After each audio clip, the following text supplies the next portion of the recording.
Kabaderos. So, sige, sasagot na ako. Bakit ko nga ba binura yung video na yan? At isa sa mga nagpayo sa akin ay si Banat Bay. So, bakit nga ba natin binura yung Bay?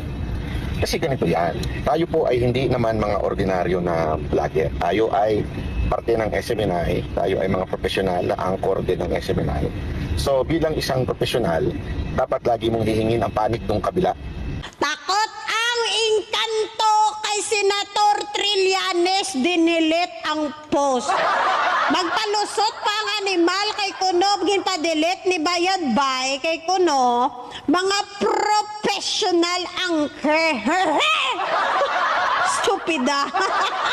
Kailan ka lang naging professional anchor? Ang dami yung anchor. Mga pilingon, no? Professional anchor daw sila. Anchor!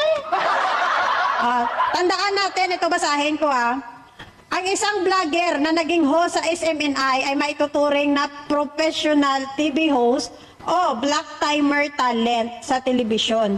Ngunit hindi otomatikong matawag na professional news anchor or legitimate na journalist. So wag kang magpilingon, bayad bay nga animal ka para sabihin mo nga ano ka, na professional anchor na sila. Hello! Professional anchor man. Ha? Paano kayo naging professional anchor? Sige nga. Bakit hindi kayo ituturing ng marami na professional news anchor? Number one, syempre, kakulangan sa code of ethics. Wala kayo niyan. Ang isang tunay na professional news anchor ay sumusunod sa mahigit na pamantayan ng pamamahayag gaya ng kawalan ng kinikilingan. O, di ba? Pero alam naman natin na Duterte kayo. Pagpapatunay ng katotohanan, o kailan ba kayo nagsasabi ng totoo nga hindi ka mo, ikaw bayad, ginasumpa, tagig ka. O nagpa-fact checking, di ba kayo yung fake news factory? At patas na pagbabalita, o kailan ba kayo nagpapatas ng balita? Diyan patas inyong mukha siguro, no? Maraming mga vloggers at host sa SMNI ang kinikilala sa pagiging lantad na partisan, may pinapanigan. Partisan ka mo yan. At initingnan bilang mga komentarista at propagandista.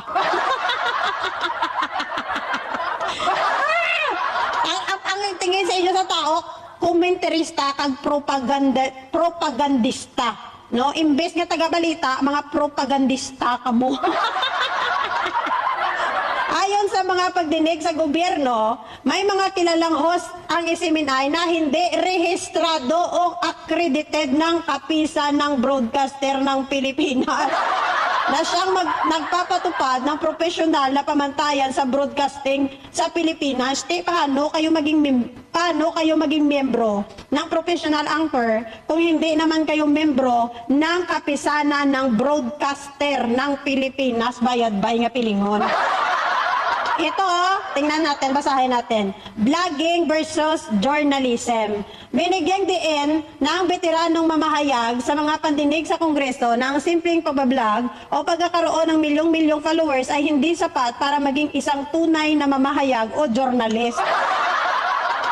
Kung hindi naman sumasailalim sa proseso ng vetting at pananagutan sa batas ng media.